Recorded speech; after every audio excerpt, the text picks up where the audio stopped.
किंवा आदिवासी लोक आपल्याकडे पारधी समाजाचे आहेत, कोळी समाजाची लोक आपल्या तालुक्यामध्ये जास्त आहेत आणि या लोकांना जातीचा दाखला मिळण्याच्या दृष्टिकोनातून जो त्रास सहन करावा लागतोय तो होता कामा नये। परवा जेव्हा आम्ही संघमध्ये दाखले वाटप करण्यासाठी गेलो तेव्हा तिथं मर्यादेचे गाडेवाले लोक आम्हाला भेटले। परत आपला सर्कल तिथं गेला का आम्ही त्यांना सांगितलं 1 महिन्याच्या आतमध्ये तुम्हाला दाखला देतो। ती लोक त्यांच्यापर्यंत पोहोचून देण्याची आवश्यकता आहे।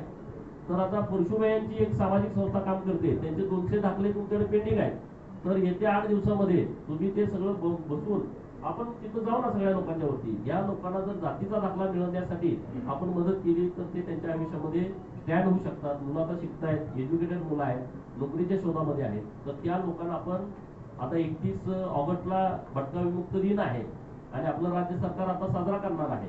म्हणजे देशाला स्वातंत्र्य मिळालं 15 ऑगस्ट 1947 ला आणि 31 ऑगस्ट 1952 ला भटके विमुक्तांना स्वातंत्र्य मिळालं।